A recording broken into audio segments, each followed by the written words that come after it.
রাধে রাধে। ওম নমো ভগবতে বাসুদেবায়। ওম নমো ভগবতে বাসুদেবায়। ওম নমো ভগবতে বাসুদেবায়। শ্রীমদ্ ভাগবত চতুর্থ স্কন্দ পুষণম একাদশ অধ্যায়। ধ্রুব মহারাজকে যুদ্ধ বন্ধ করতে স্বয়ম্ভূ মনুর উপদেশ। শ্লোক 31। সৌম্যচ রুষম ভদ্রম তে প্রতীপম শ্রেয়সাম পরম শ্রুতেন বসা রাজন অগদেন ইয়তাময়ম। অনুবাদ: হে রাজন, আমি তোমাকে যা বলেছি সেই সম্বন্ধে একটু বিচার করো।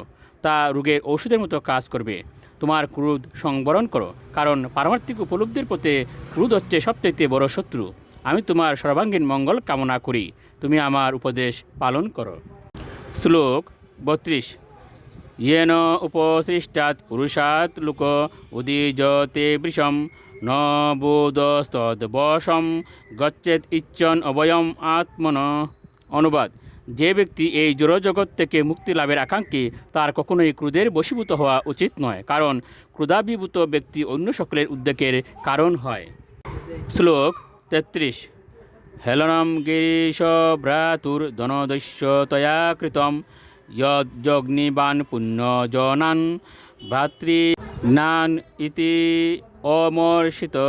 অনুবাদ: হে ধ্রুব, তুমি মনে করছো যে যক্ষরা তোমার ভ্রাতাকে হত্যা করেছে এবং তাই তুমি বহু সংখ্যক যক্ষকে হত্যা করেছ, কিন্তু তোমার এই আচরণের দ্বারা তুমি শিবের ভ্রাতা, যিনি দেবতাদের কোষাধ্যক্ষ, সেই কুবেরকে ক্রুদ্ধ করেছ। তুমি ভেবে দেখো যে তোমার আচরণ কুবের এবং শিবের প্রতি অত্যন্ত অসম্মানজনক হয়েছে। শ্লোক 34।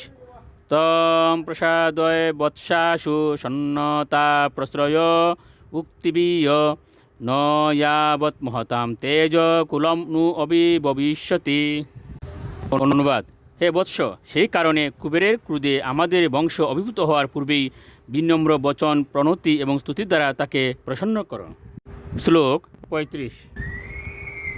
এবং স্বয়ম্ভুব পৌত্রম অনুশাস্য মনুর্ধ্রুবম তেনাবিবন্দিত শাকম ঋষিবিষপুরম ইয়ৌ। অনুবাদ: স্বয়ম্ভু মনু তার পৌত্র ধ্রুব মহারাজকে এইভাবে শিক্ষা প্রদান করে তার দ্বারা সংস্তুত হয়ে মহর্ষিগণ সহ তার আলয়ে গমন করেছিলেন। এটি শ্রীমদ্ ভাগবতের চতুর্থ স্কন্ধের ধ্রুব মহারাজকে যুদ্ধ বন্ধ করতে স্বয়ম্ভু মনুর উপদেশ নামক একাদশ অধ্যায়ের ভক্তি বেদান্ত তাৎপর্য। রাধে রাধে।